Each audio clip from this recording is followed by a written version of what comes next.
Hey guys, let's get more news about Green Bay Packers, but first, don't forget to subscribe and leave your like. Green Bay Packers, Xavier McKinney saw a bright future for this rookie despite subpar 2024 campaign. Green Bay Packers rookie safety Kitten Oladapo is aiming to make a bigger impact on the team next season after barely playing in his rookie campaign in 2024. Oladapo, who didn't have much opportunities in the first 17 weeks, played a season-high 50 snaps in Green Bay's Week 18 loss against the Chicago Bears, and the Oregon State product said he will use it as a building block in his budding NFL career. It meant a lot to me, just to go out there and play with my teammates. Every week, I go out there, whether it's special teams or I'm inactive, I'm still cheering on my teammates, wanting my fellow teammates to do good. So it was great to go out there and actually play with them, Oladapo said. I'm very much excited. Not going to lie to you. I mean, the sky's the limit, he added.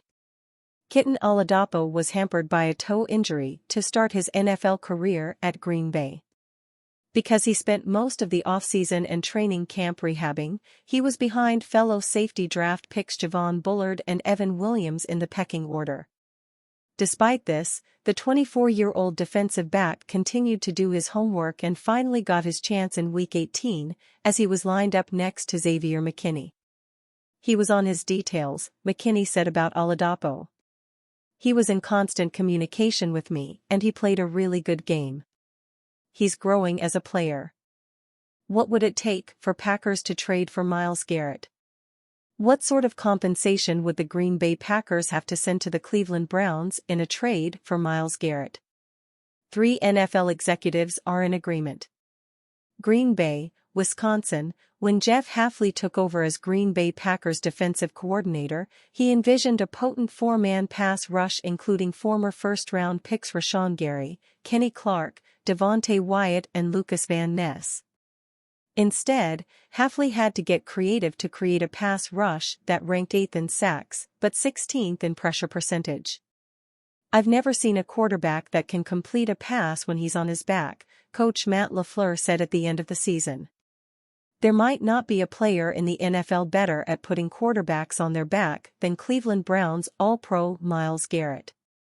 Garrett asked for a trade this week, and while the Browns have said they will not trade their face of the franchise superstar, it's impossible to believe Packers general manager Brian Gutekunst won't test the waters with his counterpart in Cleveland, Andrew Berry. If you feel like he can be a dynamic player who can change your football team, I think you've got to consider that, because there's not many of those guys out there, Gutekunst said at the end of the season. What would the Packers have to give up to acquire the closest thing possible to a modern-day Reggie White? A trade of a defensive player of Garrett's magnitude is practically unprecedented. The only semi-recent parallel was the Bears trading Khalil Mack to the Raiders in 2018. The Raiders received 2 first-round picks as well as selections in the 3rd and 6th rounds, while the Bears received Mack as well as picks in the 2nd and 5th rounds. At the time of the trade, Mack was 27 and coming off 3 consecutive seasons of 10-plus sacks. Garrett is 29 and is coming off a 7th consecutive season of 10-plus sacks, including 5 consecutive seasons of 12-plus sacks, a feat matched only by Lawrence Taylor in NFL history. Mack was a great player. In 11 seasons, he has 107.5 career sacks and 185 quarterback hits. Garrett is an elite player. In 8 seasons, he has 102.5 sacks and 200 quarterback hits. Packers on SI reached out to 3 NFL executives. They agreed it would take at least 2 first-round picks and something else in addition. The something else part will be significant, they agreed, since all first-round picks aren't created equal. The Packers will pick 23rd this year after picking 25th last year. With Garrett, the Packers presumably would be picking toward the bottom of the first round again in 2026 and 2027. They haven't had a top 10 pick since 2009. For what it's worth, the Las Vegas Raiders are the betting favorite to acquire Garrett. They own the 6th pick of this year's draft, so the Packers would have to sweeten the pot considerably. Using this trade value chart, the number 6 pick is worth 446 points and the number 23 pick is worth 245 points. That's a difference of 201 points, or the equivalent of the 29th pick of the draft. From that perspective, the Packers almost would have to give up 3 first-round picks or 2 firsts and a quality player. One executive thought 2 first-round picks and Lucas Van Ness, the 13th pick of the 2023 draft, would be the starting point. Van Ness would give the Browns a young and inexpensive player who could step into their lineup.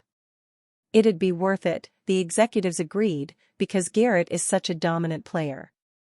Over the last 4 seasons, he is number 1 in the NFL with 60 sacks, number 2 with 74 tackles for losses, and tied for number 2 with 117 quarterback hits.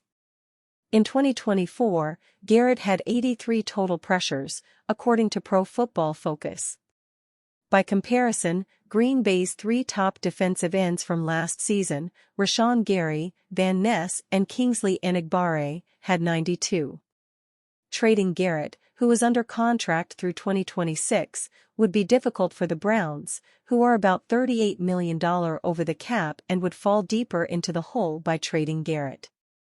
But it wouldn't be impossible, as outlined by Jason Fitzgerald of OvertHeCap.com, who referenced Aaron Rodgers getting a restructured contract to facilitate his trade from the Packers to the Jets. In an email to Packers on SI, Fitzgerald wrote, "Any team that trades for Garrett would likely rip up the old contract and negotiate a new one. The option bonuses, which are a sticking point on the current contract from Cleveland's perspective, almost certainly would be eliminated. The Packers would then use their typical signing bonus-driven structure." Nick Bosa's 5-year, $170 million contract extension with the 49ers included a $50 million signing bonus. Fitzgerald thought Garrett would get in the neighborhood of a $55 million signing bonus along with roster bonuses in 2026 and 2027. The cap hit for this year would probably be around $13 million this year if that was the contract structure, Fitzgerald wrote. That's a lot of money and a lot of draft capital, but Garrett is one of the most dominant defensive players in the NFL. It would be practically impossible for the Packers to ever draft a player of his magnitude while picking at the bottom of the first round every year. After missing out on the playoffs in 6 of his 8 seasons, Garrett almost certainly would welcome a trade to a team like the Packers. As he said after tying Taylor's record streak of 12 sack seasons, "That's a nice accomplishment, but we remember LT because he won. He did all those things, and I want to get to winning." Packers send $84 million Pro Bowler to Jaguars in proposed trade.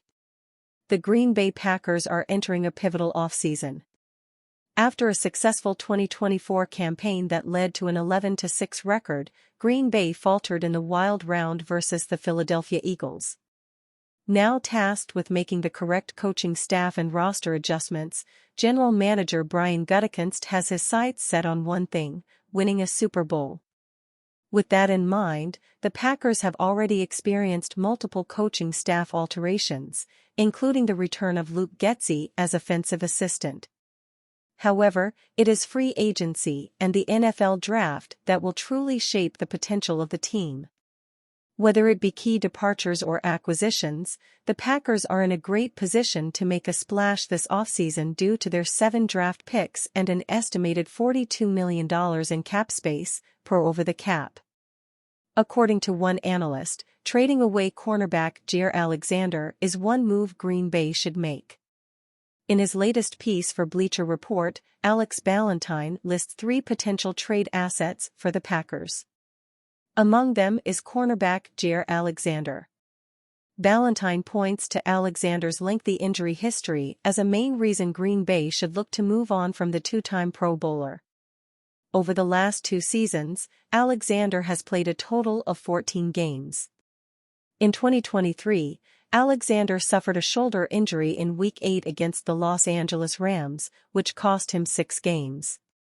This season, Alexander missed 2 games with a groin injury before developing a knee injury.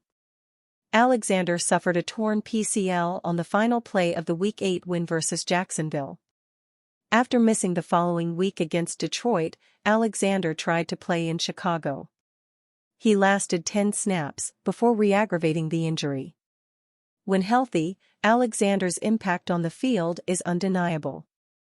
A two-time Pro Bowler and two-time second-team All-Pro honoree, he has been a playmaker in Green Bay's defense.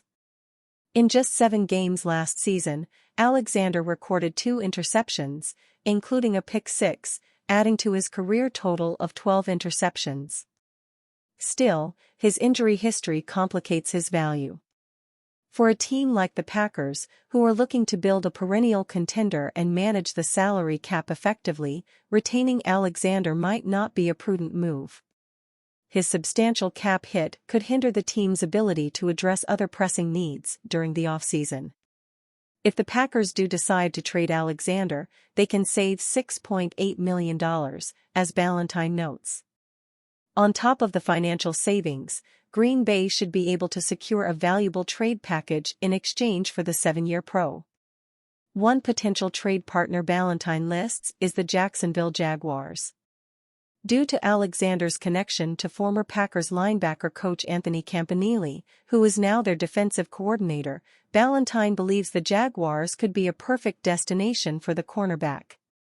There's a decent amount of risk that comes with acquiring Alexander, but the Jags are in a position where they might need to take some risks, Ballantyne wrote. They have enough cap space to get aggressive, and they have to make up some ground on the Texans within the division. If Alexander can return to form, this trade would be a bargain. Ballantyne adds that Campanile could help Alexander return to form and be a big addition to a Jacksonville Jaguars defense in need of a big-time playmaker. Trade proposal. Packers receive 2025 third-round pick, number 88. Jaguars receive CB Jaire Alexander and 2026 sixth-round pick. The Green Bay Packers and Alexander have already voiced a mutual annoyance with each other. With the ability to save money and the potential to secure a day 2 draft pick, Green Bay could feel inclined to move on from Jaire Alexander this offseason. And you, fan? What do you think of the Jaire Alexander situation? Leave your opinion in the comments.